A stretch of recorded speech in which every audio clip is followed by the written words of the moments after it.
Laughter, Crystal could still hear it long after it died, the kind that didn't just mock, it pierced. It came in waves, sharp as crystal glass, echoing across the marble floors of the Montgomery Estate ballroom. She stood there, her fingers gripping the silver tray so tight her knuckles whitened. The chandelier above her shimmered like a sky full of judgment. She had carried trays before, cleaned floors, soothed crying children. But tonight, she had been told she wasn't the help. Tonight, she was supposed to be a guest, a word that felt foreign in her mouth. The gala was a spectacle of wealth, silk gowns that trailed like rivers of moonlight, men in tuxedos whose laughter smelled of expensive scotch, the air thick with the perfume of power. Crystal had never belonged in places like this. Her dress was simple, borrowed from Mrs. Montgomery herself, a soft lavender fabric that hugged her shoulders in quiet dignity. She stood at the edge of the hall, trying to disappear among the clinking glasses and soft jazz humming through the speakers. For most of the night, no one looked at her. They brushed past as if she were part of the decor, a moving statue that held polite smiles and carried invisible history. And she was fine with that. She knew how to be unseen. It was safer that way. Until she opened her mouth. It happened so small, so ordinary. The waiter, a young man no older than 20, accidentally brushed her arm as he refilled her glass. "Sorry, ma'am," he said softly. Crystal smiled, that warm, gentle smile that had soothed so many broken moments in her life. "Thank you, darling," she said, her Caribbean lilt soft and musical, the vowels curling like honey. And then silence. The jazz faded, the laughter cut, eyes turned toward her. Richard Langford, CEO of Langford Holdings, the man whose name hung on every sponsorship banner in the hall, raised a brow. His smirk was the kind born from too much money and too little soul. "Well now," he drawled, his voice dripping with mock amusement, "what was that? Say that again." Crystal's heart stumbled. She didn't understand. "Excuse me," she whispered. He chuckled, exaggeratedly mimicking her accent, dragging vowels, twisting consonants, making her sound foolish, foreign.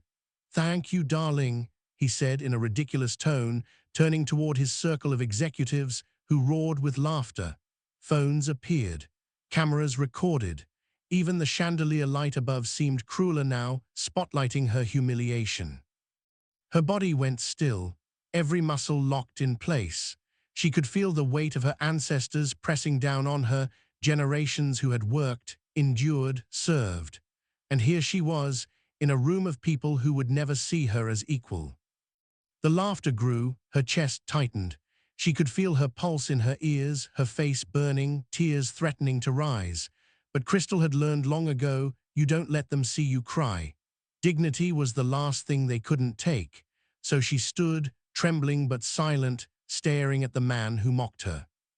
Mrs. Montgomery sat nearby, pale, graceful, the kind of woman who floated through life, untouched by ugliness. Her diamond earrings caught the light as her eyes darted between Crystal and Richard.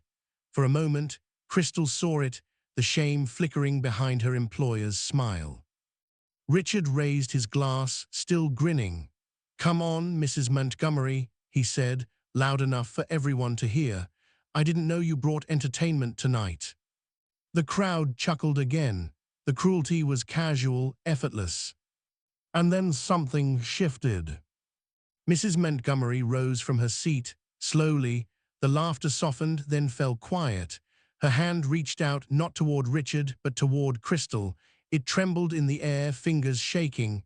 "Stop," she said softly, but her voice didn't carry. The room leaned in. "Stop," she said again, firmer now. Richard frowned, confused. "Relax, Emily, it's just a joke." "No," the word cracked through the air like glass shattering. Every head turned toward her. The music stopped entirely. The ballroom had never been this quiet. Mrs. Montgomery took a step closer to Crystal. Her eyes glistened, her throat working as if the words she was about to say had been buried for years. Crystal stared back, unsure, her heart thudding. She felt everyone's gaze pinning her in place. And then Mrs. Montgomery's voice broke. "Richard," she said, her voice trembling with something deeper than anger, with guilt. "That woman you're mocking," she paused, her breath shaking as tears began to fill her eyes. "She's my mother." The room gasped. Crystal's breath caught. The tray slipped from her hands, clattering against the marble floor. Champagne spilled, the golden bubbles fizzing like sparks across her shoes. The chandelier flickered above them, throwing fractured light over stunned faces. For a moment, no one moved. Richard's smirk vanished, replaced by a hollow, colorless stare. His glass froze halfway to his lips. Murmurs rippled through the crowd like wind through reeds. What did she say? Her mother? Impossible. Crystal's vision blurred. Her daughter. Emily Montgomery, her daughter, the child she had given up decades ago. The little girl she'd been forced to leave behind when she had fled Jamaica as a young woman, searching for work, for safety. She had told herself that child was lost to another world, a world of wealth, adoption, and new names. And now here she was, standing in front of her, the woman who called her Mom. Mrs. Montgomery, Emily, stepped closer, tears streaming freely now. "I was 16 when you left," she whispered, her voice breaking as the words spilled out. "They told me you died, that you didn't want me, but I remember your voice, that accent I never forgot." Crystal couldn't move. Her hands trembled as she tried to speak, but no words came. The years, the loss, the shame, it all came flooding back. Richard stumbled, his face pale, his arrogance dissolving. I didn't know," he stammered, but no one cared anymore. Every eye in that ballroom was fixed on the two women, the servant and the socialite, bound by blood and truth. The silence was deafening, and in that silence, the power shifted. Crystal stood taller now. She didn't need to speak. The tears on her face were no longer from humiliation, they were from revelation. Her dignity had survived the fire. Mrs. Montgomery turned to Richard, her voice steady and cold. "You mocked your own board member's mother tonight," she said, her tone sharp as crystal, "and you did it on camera." The cameras that had once recorded cruelty now captured justice. Richard looked around, desperate, as the crowd pulled away from him. The laughter had turned to whispers of disgust. The king of the Gala had become its fool. Crystal looked at her daughter, truly looked. The pain, the guilt, the love unspoken between them filled the space like music, and though her hands still trembled, her heart felt stronger than it had in years. The night air outside the ballroom was cool when she finally stepped out, leaving behind the glitter, the shame, and the man who had mocked her. She didn't say a word. She didn't need to. Because for the first time in her life, silence spoke for her. And somewhere inside that grand hall, a mother and daughter found each other again, beneath the shattered pride of a man who thought her accent made her small. He was wrong. Her voice had changed everything. ChatGPT said. The ballroom had never been so loud and yet so silent. It was the sound of whispers, the kind that cut deeper than screams. Every breath felt like it belonged to someone else.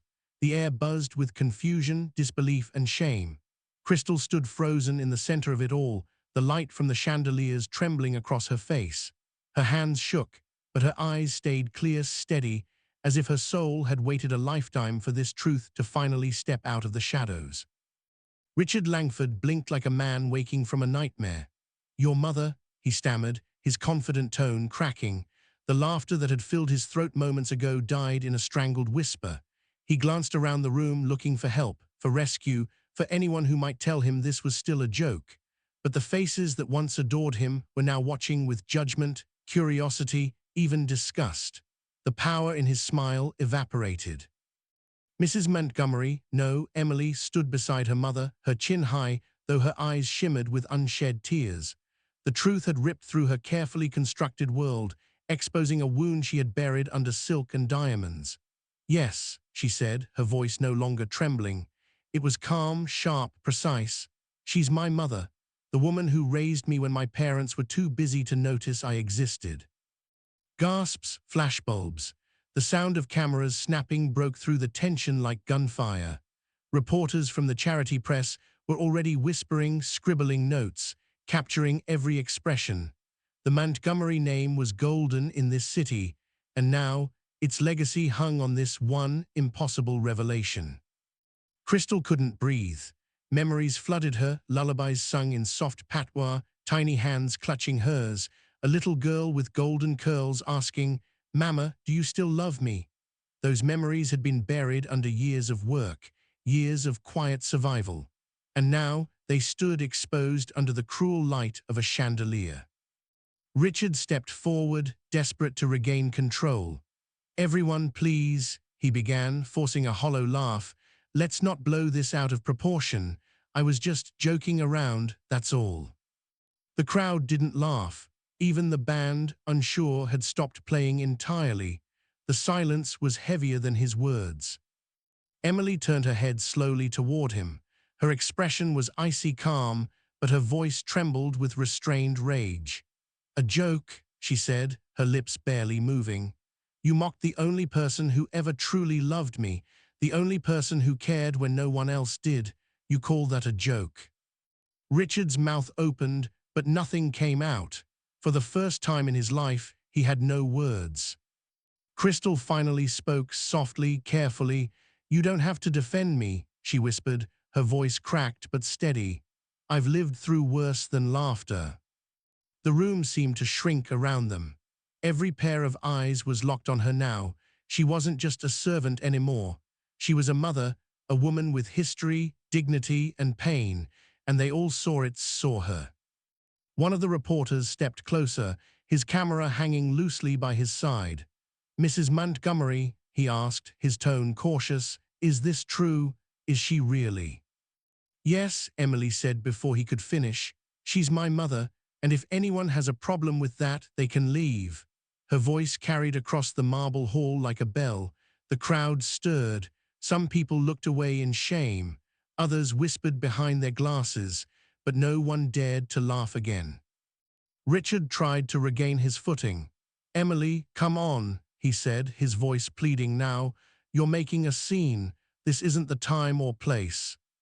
She turned on him sharply. "You made the scene," she said. "You did this." He stepped back, his face pale. The mask of power, that smooth CEO charm, was gone. In its place stood a man stripped bare, afraid of his own reflection. Crystal's heart ached. She hadn't come to destroy anyone. She had only come because her daughter had asked her to attend as a guest. But now she could feel the eyes of a world that had always judged her.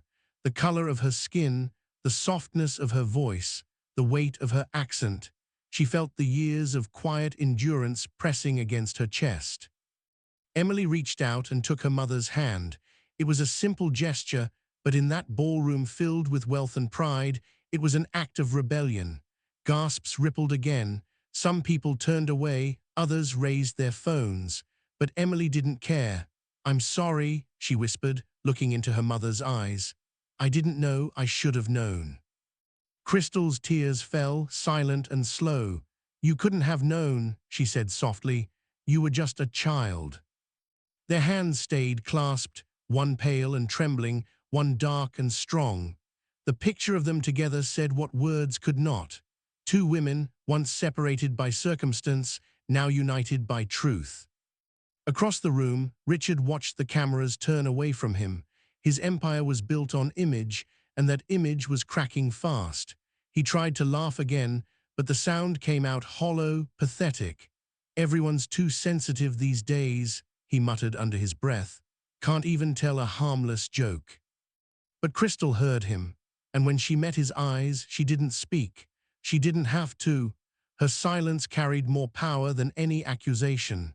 It was the silence of every insult swallowed, every humiliation endured, every moment she had stayed quiet to survive. Richard looked away first. The crowd began to disperse slowly, some whispering, some shaking their heads. Reporters swarmed the entrance, calling out questions. Cameras flashed like lightning. Emily led her mother toward the exit, her arm protectively around her shoulder.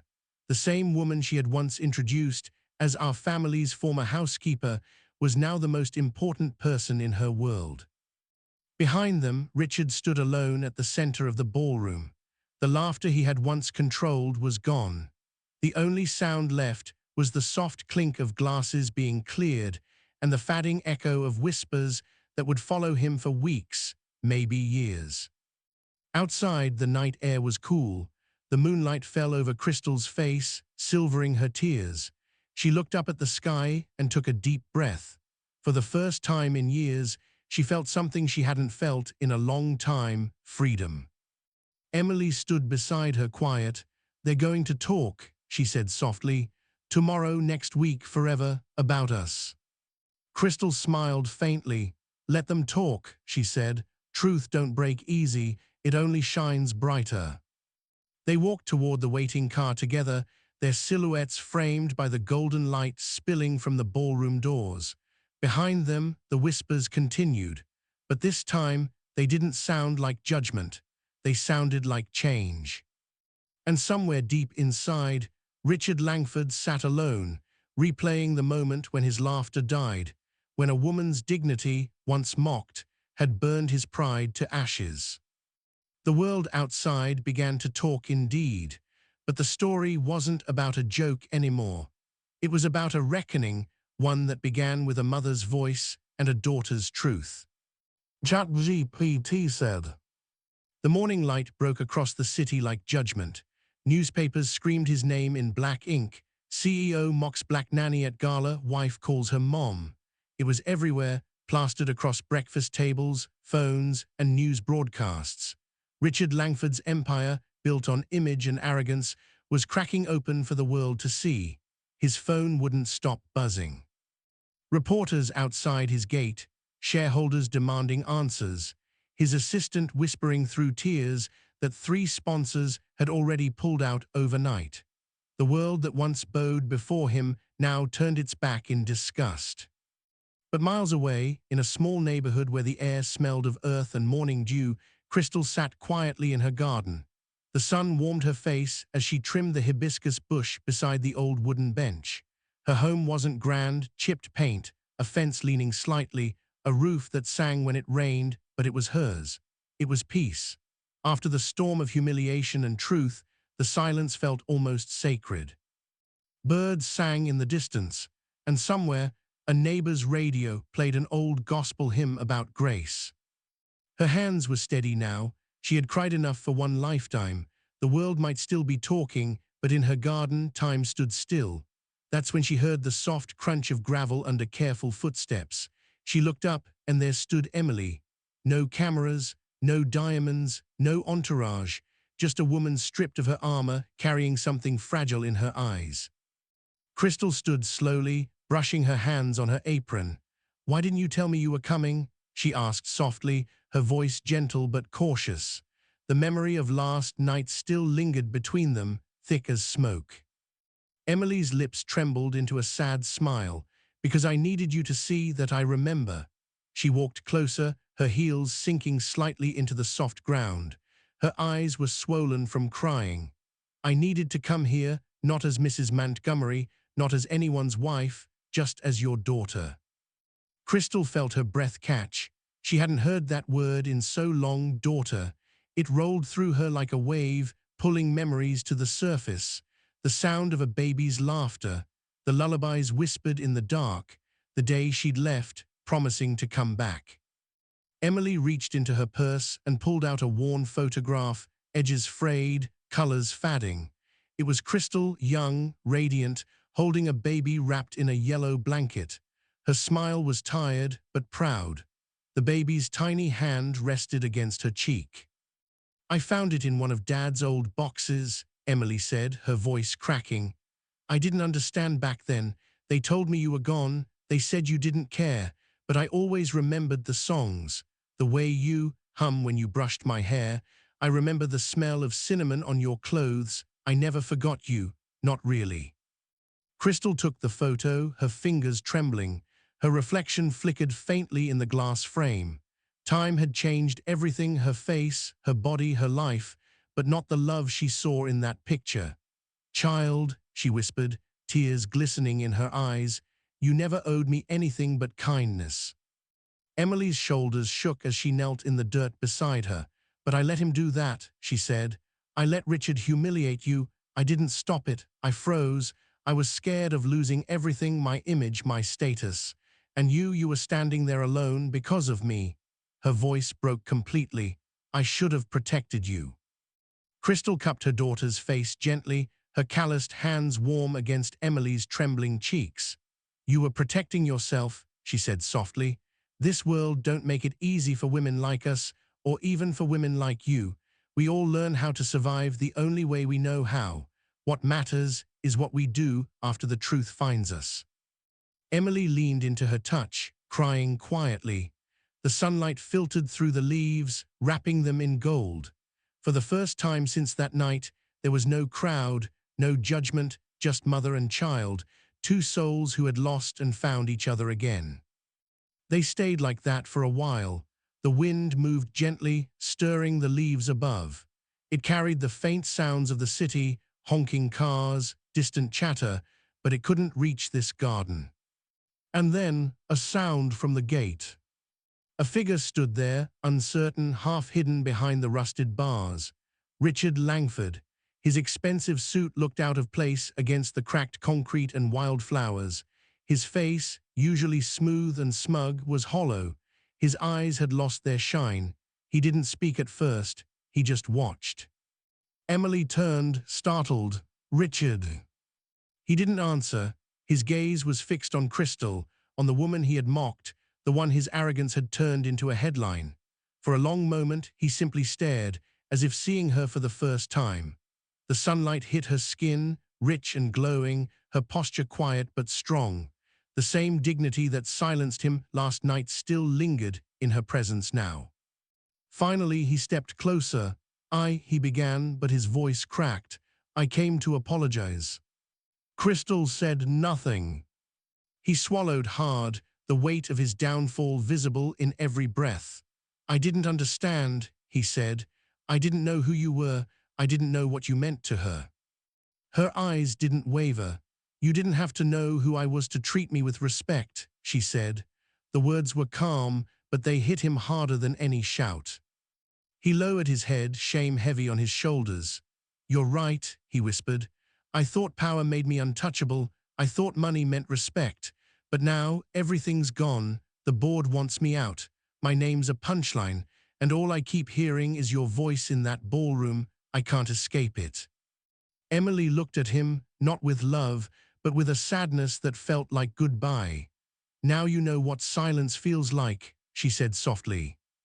Richard's eyes filled with tears, but he didn't move closer.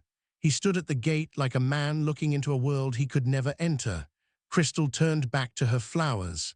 "You'll be fine," she said quietly. "Men like you always find a way to rebuild, but maybe this time, build something worth keeping." He didn't respond. He just nodded, turned, and walked away, his footsteps fading down the gravel road. Emily stayed kneeling beside her mother, her head resting on Crystal's shoulder. "Do you think people can really change?" she asked. Crystal looked out at the sunlight flickering on the petals, the world slowly waking again.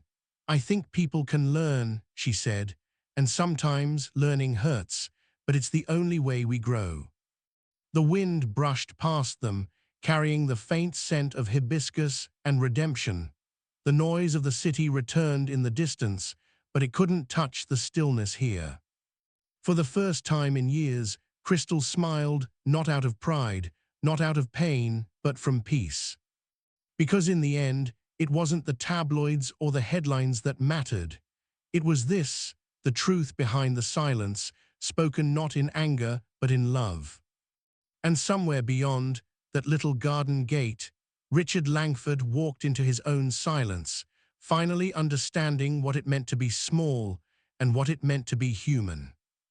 Weeks had passed since the night the world turned upside down.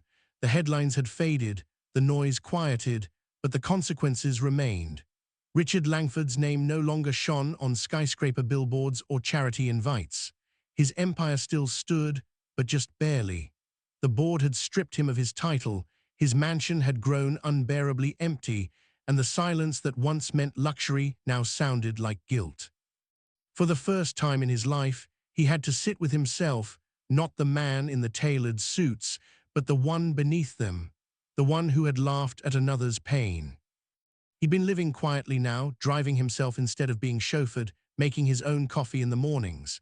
Each routine task reminded him of the people he used to overlook: the janitor sweeping the marble floor, the receptionist offering a quiet good morning, the waitress refilling his glass without ever being seen. He saw them now. He saw Crystal everywhere, in every humble act of service he once thought beneath him. Her silence haunted him, not as a punishment, but as a mirror. That's what brought him here, to this place that smelled of paint, dust, and new beginnings. The community center stood on the south side of town, its brick walls faded but strong, rebuilt years ago after a fire. Crystal had been part of that rebuilding. She had spent months organizing volunteers, cooking meals for the workers, raising funds with bake sales and prayer circles. She had done it all quietly, never asking for recognition.